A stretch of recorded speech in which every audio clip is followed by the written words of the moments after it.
Hey guys, what's up? Welcome back to Cooking with Coops. Okay, out of the way, Grant. This is my show. Is this recording already? Mm-hmm. What's up, guys? Welcome to Bread Making with your boy. Today we are making sourdough. And the only way I know how to make sourdough is through my mom. So I'm gonna have her help us out with this recipe. So, Mom.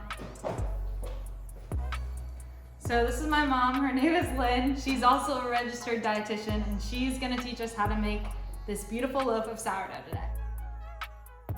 The great thing about sourdough bread is that you only need 4 ingredients: flour, water, salt, and then also a sourdough starter. So we have one here that's been sitting in the refrigerator. I'm just gonna give it a little mix up. I'm gonna weigh it, digital scale, and I'm gonna hit tare.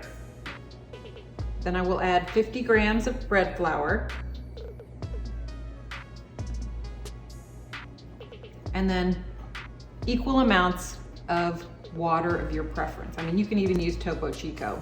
I'm using spring water. I don't care for tap water in my sourdough bread. It just gives it a funny flavor.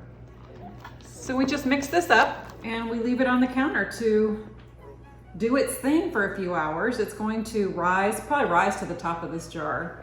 And then we can use it to make bread.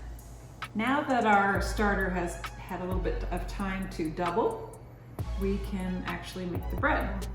We can start off with some salt. You want to pour that in? We have 16 grams of salt that we're adding to 550 grams of flour. Okay. And we're using like a bread flour. I don't like to pour the starter right on top of the salt because I don't know if it's gonna hurt it or not. And we have 350 grams of water, okay? I usually put in like 100 grams plus of starter.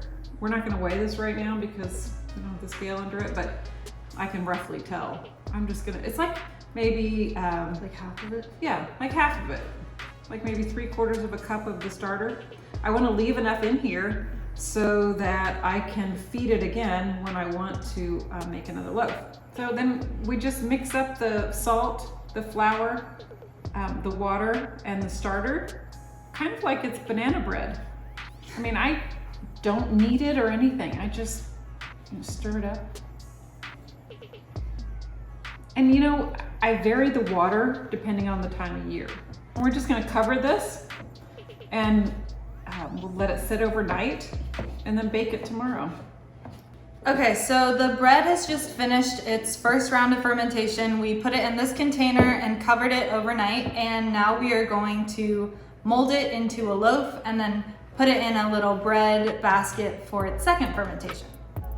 So I just use this handy plastic scraper just to scrape out the dough. And I just kind of work it around. Sometimes I add a little extra flour because it soaks it up. And I just kind of fold it in on itself a few times. This is a little wetter than I normally have it. Sorry. Gives me a little more flour on here.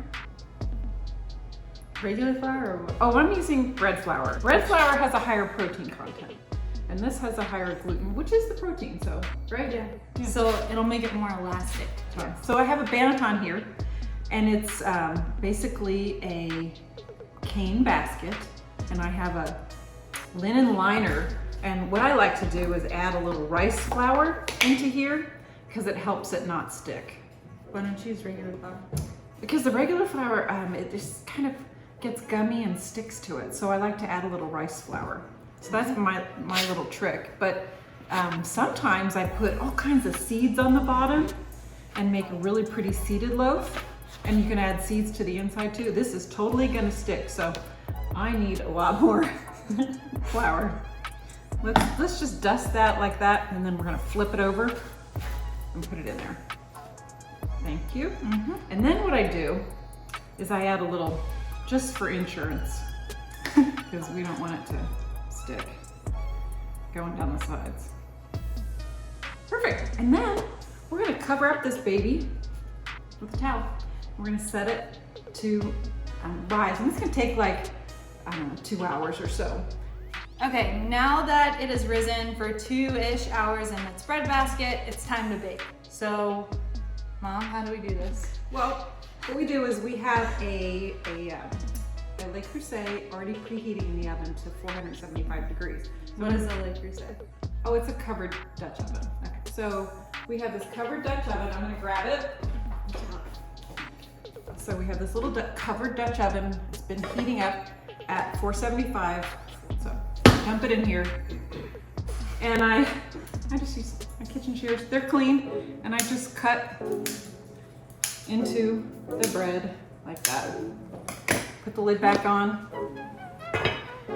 Stick it in the oven for 43 minutes. Okay, the bread has been cooking for 43 minutes. Now it's ready to come out and cool.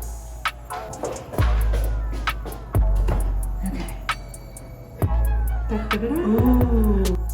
So now I'm just going to pry it out of the Dutch oven and stick it on this tray, this rack.